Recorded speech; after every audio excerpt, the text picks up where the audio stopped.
Welcome to 101 with Colette Linden. This week again we are interviewing all our candidates for mayor, and today we have Ozzie Grandinetti. Hello. Hi, nice to be here. Nice, thank you for being here.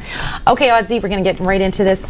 One of the things I really respect and like about your campaign is that you know the city inside and out, and not just specifically maybe the ward that you're living in. You seem to be on top of a lot of the issues that are or have really ticked a lot of people off in the city. So I want to jump right into it. This is full transparency.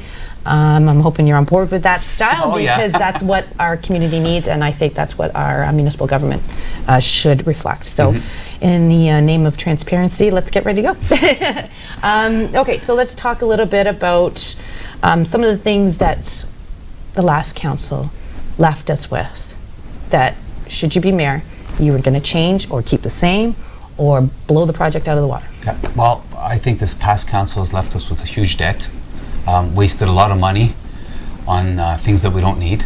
The mill market move, studies and hiring consultants on moving different facilities in different areas of town. The downtown plaza, which is the biggest one thus far. Absolutely. And we could say the purchase of the Studio 10 property. There's another one. Who in their right mind would give somebody that much money for that property when he's only asking less than half? Right. I think it was about a quarter of the actual asking price where the city did offer the money, and then now it's just sitting there laying dormant. With issues like that, it's the guy that did the offer with the private, let the private sector take it and collect the tax dollars from it. And then if you could, offer incentives to whatever he's going to do to it, whether he puts an apartment building or use it to enhance his site, which is already there. I'm in favor of doing that. Okay, so there's a lot of infrastructure around the city, and there's a lot of places that we need, like there's mental health and addiction issues. Yes. And to be fair, I've been asking all candidates about our opioid addictions. Obviously, it's getting out of control. We're getting messages from APH saying, just to let you guys know, if you guys are taking drugs, and we know that you are, be very careful who you're buying from. Yes. That we're actually receiving those communique from APH. That's a problem. So how do we start fixing that problem? Because as a resident of Sault Ste. Marie, I'm fed up with hearing things. I'm fed up with seeing things, but not seeing things getting done. So what are you going to do to get things done? As people go on their campaign trail, they say, I'm going to, make the moon green, whatever they might promise. I want to know how you're going to make the moon green. Yeah, well, I've said this many times before. We gotta get on the provincial and federal government's case. We have to ask for funding, because the municipality can't do it on their own. And I've said this morning in an interview, I've said this to many people, is the provincial federal governments aren't shy to hand out hundreds of millions of our taxpayer dollars to the private sector, these companies that make billions and billions of dollars, which eventually is going to cut jobs, when if they even give us a small percentage of that money, a minor percentage, and I think will be a good start to it. I spoke to one lady last night who's heavily involved with this issue in Sault Ste. Marie, and she said she needs an average of, I think, $300,000 or $400,000 a year, give or take, just to do what she does. And she helps out a lot of people. And I'm not going to get into it who it is and that. And it's like, that's nothing. That is actually nothing. Like, she is getting help from some of the private citizens, but she needs a lot more help. So I think that'll be a step, is to get on their case. And I think I would be the guy for it. Okay. All right. Yes. Okay. Ozzie, thanks for that. So a lot of the issues that left me in bewilderment, I won't say us, because this is on my mind, from last council, was a lot of projects going on at once, a lot of projects not getting done, and then pushing that over here, and then we need to do that, or aging infrastructure, that something should have been closed down but we kept it, and now we're moving something because there's 5 vendors that I'm all for creating more money for the city and moving things should it make sense, but this mill market thing was a big issue. The police station moving, where are you on that? Hearing what I hear out there, I think the mill market move is wrong. It's a waste of $4 million and counting, because most government projects, they always go over budget because it's taxpayer dollars, and you're not going to argue with them. There's a big parking issue right now. So you're going to move the mill market from its current location, where there's a lot of parking, to a location where now they're going to have to park either on the side of the road or in the City Hall parking lot, the north. Now you have people that are going to have to cross the road. Is it a big issue or not? I don't know. Talking to people that go to visit the Mill Market on a weekly basis, they're telling me yes. As for the police station, I think we have to look at probably refurbishing it, and this is where I'm at with my platform. We got to look at fixing compared to rebuilding. I like that. I don't know how old that police station is, but we're not going to tear a house down that's 50 years old just because we want to, because it's 50 years old. I'm sure the main structure of that building is good. But then on the other hand, I'm sure whoever the consultants are going to be hired, they're going to say, oh no, it's going to cost too much to renovate it, it's cheaper to build. So these are things we got to look at. As for moving the police station, their location right now is the best location in town. You got east, west, north, south, easy access to all 4 areas of town. And everything's moved north of the city now. So why would you move it downtown when it's going to be difficult to get to other areas of the city? We have the train that crosses Bruce Street, North Street. So now depends on what times of day, and all of us have been stuck at it. And it's long. It's a long train. So now we've got to take that into consideration. So my saying that, I think the police station is at the best location we have here. So then how do you accommodate, because I know you having conversation with you, I know that you do know, that you recognize that the Queen Street area or the downtown area is maybe a little bit more exposed to crime than other parts of our fine city. So how do we police that if we keep that police station up there? Satellite police station. Okay. Handful of administration staff. Whether it's 24/7 with the handful of administration staff, we'll take some from up here, move them downtown. City Hall would be a great location for it. I'm sure half of it's sitting empty now, especially with everyone working from home. And most government jobs are going to be hybrid. X amount of days at home, X amount of days in the office. And I think City Hall would be a perfect location for it. Like I said, a handful of officers, handful of administration staff. Whether you man that administration staff 24/7, I don't know. We would have to work with the police officers and the staff that's on hand in order to make it work. We can't just hire sorry about that. That's okay. We can't just hire some consultant from out of town who does not live here and then tell us, okay, no, it's not going to work down there. From what I was told when the Resource Center was on Gore Street, I told that was a pretty good initiative when they were there. I did go visit them after the Still Town Down show. It seemed pretty good. I did speak to a police officer and a lady from the mental health, works for mental health, and it seemed good. But what I saw there was an eye-opener. Now, again, will another satellite police station downtown work? I think so. Most calls are down there too. Yeah, that's correct. So do we have enough police in this city? I can't answer that.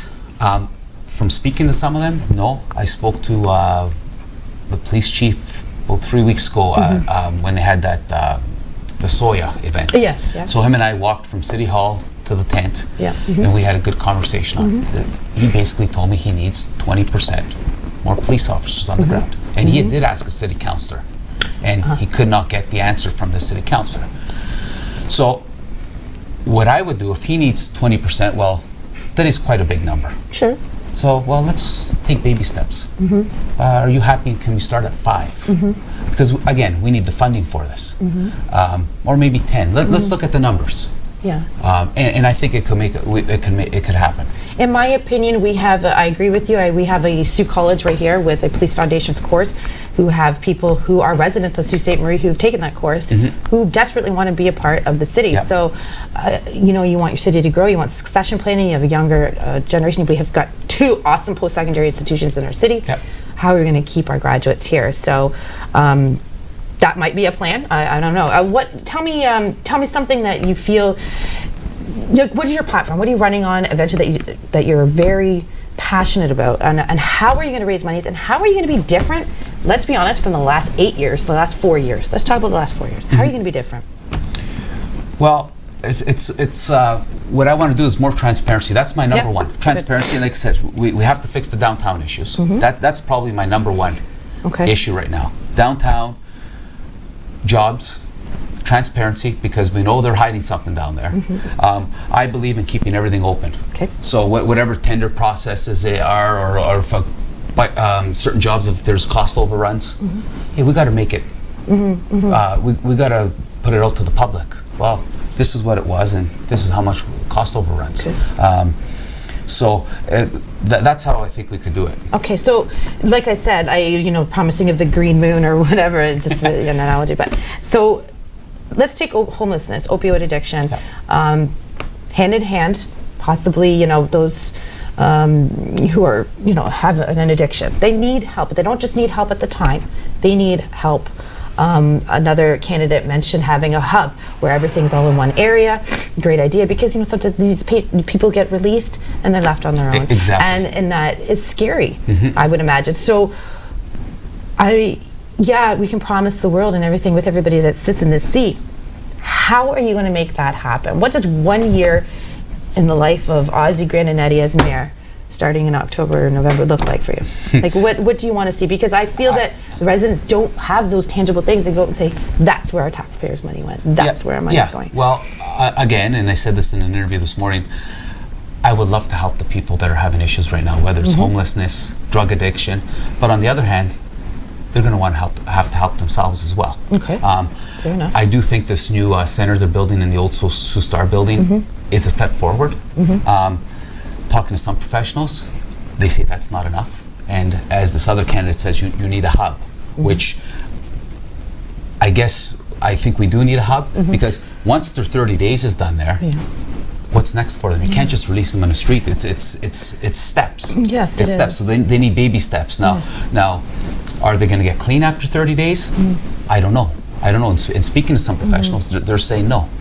That's where I think more resources in the city needs to happen. And I know that at a conference back in August, there was a lot of municipal government meeting with provincial government lobbying for the additional funding. Maybe using the gas tax fund money in an appropriate manner, as opposed to moving a plaza and saying that's an infrastructure need. Perhaps that's what our city council should be doing. Oh yeah, and again, we got to get on the case of the federal and provincial government, and we got to look at where we're wasting money, because with the money that's wasted, again, that plaza, they took the tender at $2.5 million. If I'm going to do something at my house, or you're going to do something at your house, and your tenders come in, what you figure the job's worth, I'm going to wait a little bit, right? So that funding could go towards a project like that. Absolutely. When you're out and about, because I know you are, we see you out and about. When you're out and about, what are the residents saying to you? I mean, again, the opioid addiction and homelessness, these are all really main issues that need to be looked at. But is there anything else that the residents are saying to you? Speed, crime, give me something here, generate funds for the city. What the heck's happening with the speed in this city? I live on a street where a car was on its roof 2 days ago, 3 days ago, and my 11-year-old caught it with his camera, and he's on the porch. What if he was in the driveway playing hockey with that flying around the corner? And I understand that you don't tell me on it, but the crime in the cities just seems to be insane. What's going on? What can we do? As for speed, and this is one of the concerns that I've spoken to people in different neighborhoods, I looked at an initiative that was going to be started is not red light cameras. They don't work. So that's one thing I won't support. Radar cameras. Yes, radar cameras. Okay. It's going to cost less than $1 million to implement this program in all of Ontario. Okay, tell us a little bit more about it, so that people know the difference, because I really actually don't know the difference. What radar camera, I understand the concept of it, but how is it different from? You set with the radar cameras. Well, you set them up in different neighborhoods, so they're not going to be at just one street at all times. So you put them on Irwin Drive, let's say, Douglas Street, Second Line West, and then it goes with your license plate. It's no difference than the 407 in Toronto. All right. So basically, that vehicle is getting ticketed. Now, can you? Do you know who's driving that vehicle? That, unless it takes a picture of the front, right, of whoever's in the driver's seat. Yeah, that's when you give your that's backhand to your kid. So again, like I said, there's good and bad with that. Yeah. That was one of the main concerns going in the neighborhoods. Another one, again, is the drug issue, homelessness and drug issue. It's all over. You walk anywhere in town. Downtown's the worst. Just over here at the corner of Second Line and Great Northern Road, the old Petro-Canada site, there's one or two tents set up under that big tree, which is sad. It's sad to see. It could happen to anybody. Yeah. Are they local people? I don't know. Yeah. We could go back to what the mayor of North Bay said some time ago, because they were bringing individuals from other communities to the jail in North Bay. So he basically said, I'm going to throw them on a bus, one-way ticket back to where they're from. I don't want them again. So now are a lot of these individuals coming to our jail, and then again, are they releasing them? Nowhere to go. These guys don't know who to turn to. There's no help for them, and I don't know how the jail works in that. So what do we do? That's one of my number one concerns that people talk to me about. Okay. Downtown Plaza's got to be the biggest one. Okay. Tell me more about, like, what are your plans for that? Well, there are no plans. It's contract's done. Yeah, but going forward. It's got to finish it, right? Yeah. You can't renege on the contract because the contract's signed. That's right. I'm sure the company's already ordered all the structure because the structures are pre-built and they just basically put them together, right? All these steel structures. Yeah.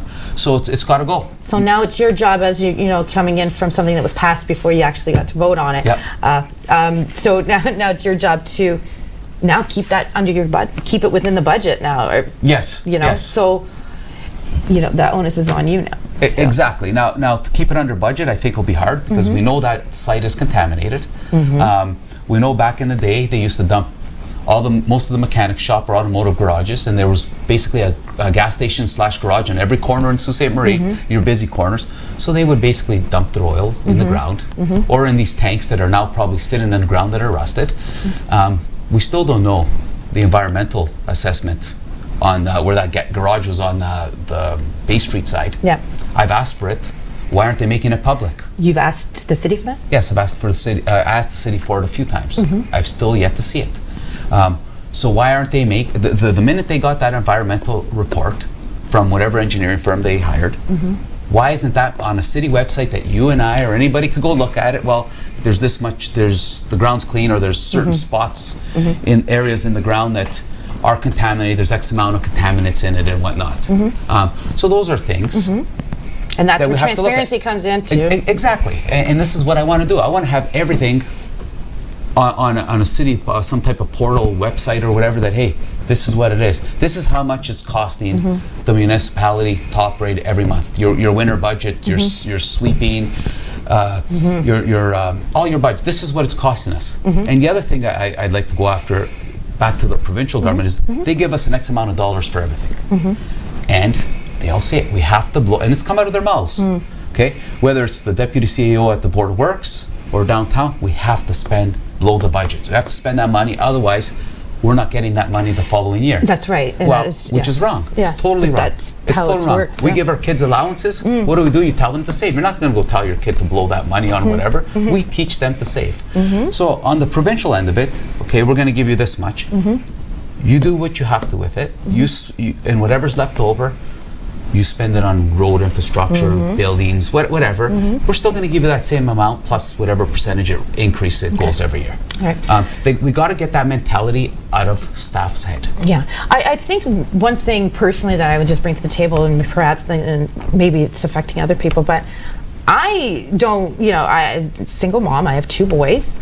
I don't have the best vehicle. I don't have a reliable vehicle. So, I work with, or I live within my means.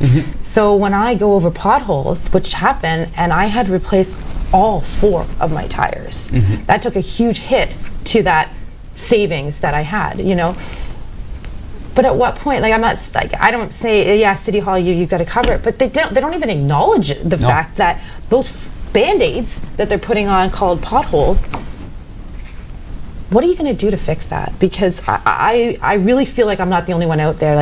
It kicked me in the gut to put 4 new tires in the car. Yeah, and it happens. It's sad that it happens to everybody. But I was told from people that actually call City Hall or call the clerk's department, whatever, that this happens to, is, we didn't get any complaints on the potholes. Yeah, I did call, and I can be that person to tell you, I did call them, and I didn't get anywhere with it. Yeah, and it doesn't surprise me. There should be some money allocated for incidences like this, situations like this, but when you talk to that this happens to, they get nowhere with City Hall. So Now, and I don't believe in this. Well, we didn't get any calls in these complaints. Like, some potholes are the size of Lake Superior. Right, you're trying to tell me not one person is called. Yeah. Now, on the repair end of it, again, work with PWT, all the staff. They have excellent workers there. I see them all the time. I have friends that work there. They're not the problem to fix it. I think it's the system. Okay. So you can't. And again, this is just me. You can't just go and fill a pothole up. Like last spring, it was a fresh layer of snow, and there they are on Albert Street behind the Top Hat, filling potholes. Yeah. Like, you know that thing's going to pop out right away. Okay.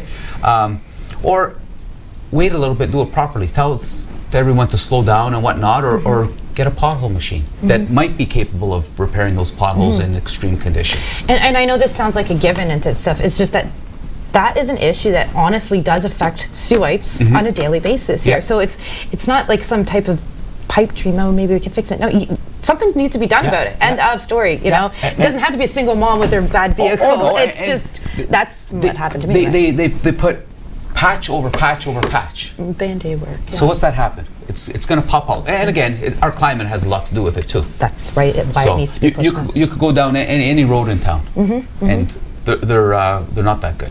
Okay, Ozzie. So I'm very much a believer in that the city needs some. I think people are very accepting of change right now. I think the last I can only speak to the last 3 years because that's how long I lived here. Something needs to be done. The old breaking of contracts of friends and friends and friends. There is an old boys club in this city that is undeniable. Oh yeah, they control pretty much all the spending in town. Right. So how do we break away from that? You don't have the answer if you don't want to. Elect me as mayor. Okay. You got the one candidate who's running. He's already got the old boys club. They're all got control of him right now. They already have their CAO picked. They already have the next head of HR picked. They want control because there's a lot of municipal they think there's going to be a lot of municipal projects coming up in buildings. So these guys are his supporters so that they could control him. And mark my words, if I don't get elected, this is going to happen. You guys are going to say, Ozzie, you were right. Okay. Well, thank you for that. I just like, as a journalist, what do I say? And this goes to the Point of Shane campsite. They had no business closing it. Okay, there's nothing wrong with the water there right now. We know it's going to end up in the hands of a certain builder in town to turn it into residential estate lots. The two individuals running for mayor right now have already decided they're not reopening it. It was good for the West End. It was good for the businesses in the West End. It was good for the boots and saddles. I still call it Kokomo's, or the Airways. Okay. That was a wonderful facility at the corner. You can tell by the blank stare in my eye. I'm like, what? Okay. It's good for that corner store there, and even that bar, that restaurant's bar. It's good for everybody and the people in the community because a lot of people spent their summers out there, weekends, summers. Yes. Could we improve it? Everything could be improved. And what I want to do there is open it back up. If I get elected, I'm going to do my best to have it open in the season of 2023. Sorry to interrupt you. Is the day services open back up, or the actual campsite? Okay. The actual open it back up for the 2023 season. Okay. There used to be a store there. Get that going again. I don't know. Like I don't camp there. I don't have a trailer. I know friends that were there, and possibly look at purchasing some type of a trailer, small type of trailer, like they have in the States in Southern Ontario, that someone like me that wants to go spend the weekend there, or Airbnb is a big thing now. Yeah. I'm going to go out there for the weekend with my kids, or somebody's coming to town for a wedding or whatever. Yeah. We'll have an X amount of those available. Okay. All right. Have you thought about other ways to generate revenue for the city that's, I know I went to a crime prevention thing for another candidate running for mayor, and someone had suggested, where are the police with their old guns? And you know what? I have to say, I never really thought about it because I haven't seen them. Since I moved here, I have not seen a police officer standing there with a radar gun ready to stop you. When I lived in Southern Ontario, I saw them a little too often. But you know what? He was a cab driver. He said he worked 10 years plus night shift, and he's never once seen a radar like a stop. But we all know where the drinking and driving stops are, and people will text and say, hey, there it is. And it's usually always in the same spot. They put it on Facebook. And it's always in the same spot in the city. So, but what about the speed? What about, are there quotas for police officers? Is that how we generate revenue? I mean, what are some ways that we can start making money for the city? And what are some plans that we're going to keep our younger people here to make more money and move our industry bigger? Well, to bring revenue into the city, we got to create jobs. We have a steel mill here. Other than one manufacturing facility on People's Road, we have nothing here that manufactures steel.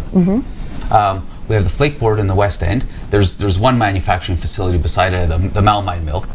Why isn't there something here that'll make trim? Why do we have to ship a board out to another city, wherever, halfway around the world, Southern Ontario, in the States? Why can't we open up a facility here to enhance these mills? Well, why can't we? There you go. Exactly. Why isn't anybody doing this? This city's been stagnant for 40 years. Back in the 80s and even in 92, Honda was looking at coming here. Whether they were going to come here or not, I don't know. They're set up in Elliston.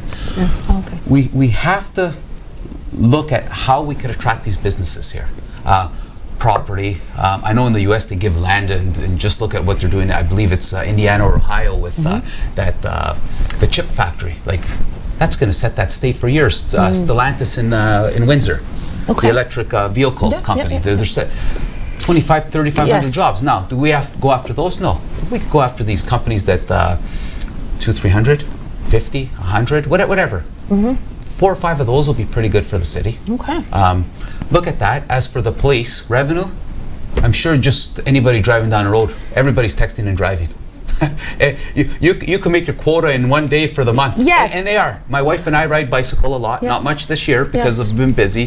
She's been busy. I've been busy. We've have a family member that's not well right now. Well, he's well now, but he had issues. So we've been busy with that. And then right, you don't have to be a rocket scientist. Everybody is pretty much texting and driving. Like I said, can we put police officers on bicycles? I'm sure they're out there. Yeah, and there's a few I've seen near City Hall when we had a City Hall event. Yes. As for the police, we used to always see the guy on the motorcycle with the radar.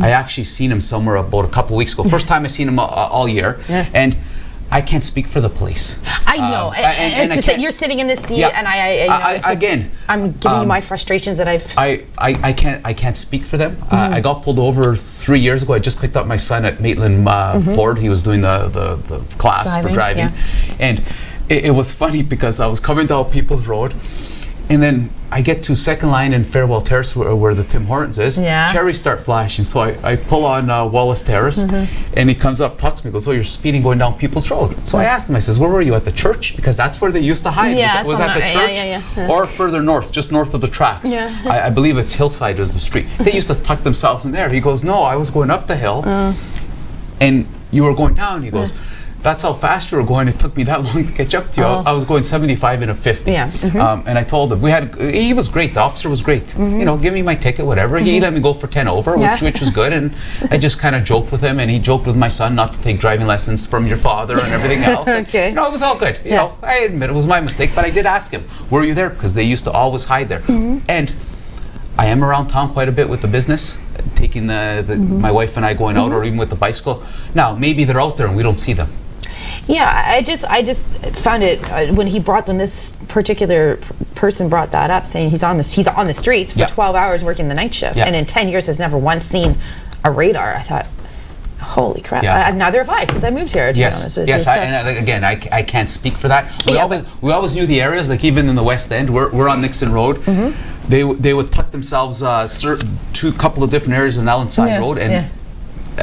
Wallace Terrace. So you basically knew, right? But again, I haven't seen them. See, my point is, a lot of people are talking about lowering the speed limit in neighborhoods to 30. Yes, fine. But who's there to police that? You can drop it to 10. If there's somebody there to police it. You need the enforcement. You do. Again. So that's where I think... Let's look into radars. Photo radar. You could buy the portable ones, like it says, whatever they cost. I'm sure they'll pay for themselves in fraction of time, in no time, sorry. So let's look at that. So you move them in different areas. One thing I did mention this years ago is moving the speed limit down to 40 kilometers an hour unless otherwise posted. Yes, because generally it's 50, right? Yes. Okay. Basically in your neighborhoods, right? It's like now you go in a neighborhood where there's these schools. Well, we'll H.M. Robbins for an example, or Kuwaitan School on North Street. H.M. Robbins, their school takes up one block. So every road that takes you to H.M. Robbins, Asquith, Borden, Laurier, East Balfour, they got signs. Yeah. You're entering a school zone, the sign 40 kilometers an hour, and then on the opposite side, it's 50 kilometers an hour. Okay? So we'll go to Whitney or Laurier, which will take you to Wallace Terrace. As soon as you turn off of Wallace Terrace, they got a sign 40 kilometers an hour. So now, on the opposite side of the road when you're heading south, 50 kilometers an hour. 40, 50, 60 feet away, there's a stop sign. Like, just make it 40 kilometers everywhere. And that's a good speed. I was speaking with a police officer in Sault, Michigan 4 or 5 years ago. We were actually talking about this. And she actually said that our speed limits in the Sault and in Ontario are wonky, she goes, because theirs is 25 miles an hour, which it's very close to 40 kilometers an hour. And she goes, 50 is too much in a residential area. She goes, 40 is better. I said, well, it's always easier to stop a vehicle at 40 than it is 50, for sure. Especially when a kid's chasing after his ball that's crossing the road, right? So I do support. I'm an advocate to get radar cameras out there. Okay, well, good. Hopefully that'll help with the crime and with the radar, with the crime, like I said, if you're going to talk about crime, I think like when my son did the police foundations course. Oh, did he? I didn't know that. He's actually works at the jail, a corrections officer. Oh. They would have the students patrol downtown. He had a lot of time that they would go. Again, I don't know if they still do it. I don't think so, by the sounds of it. Yeah. Can we work with our private security companies? Yeah. I think there's 3 fairly big ones, if we want to call them big ones. Yeah. 2. Let's work with all of them together instead of handing the contract to one of them because it's so-and-so's buddy. That's a good point you're bringing up. Let's give a little bit to this guy, This is Sault Ste. Marie, it's our taxpayer dollars. All right, I'm going to cut you off because I've got a question for you now, and then I'm going to let you speak, and then we have to end today. But small businesses in the Sault took a massive hit with COVID. Everywhere, but I'm talking about our city right now. Budgets from the city should be handed out fairly to small businesses. Yes. I know that did not take place in the last few years, and I would like to know your feelings on that. What would you do? What are your thoughts on that? Do you take one business and say, okay, well, here's one security business, we'll take that? Like, well, obviously you just said you distribute fairly. Yes. That has not happened here. So why? Like, I know you can't answer that, but this is another question as a voter. You're right. I can't answer that because I didn't see how much money was given to each business. What they should look at is how much that business gave to the individual, the campaign of a mayor, and that's a big thing in this province and country. They have to start looking at that.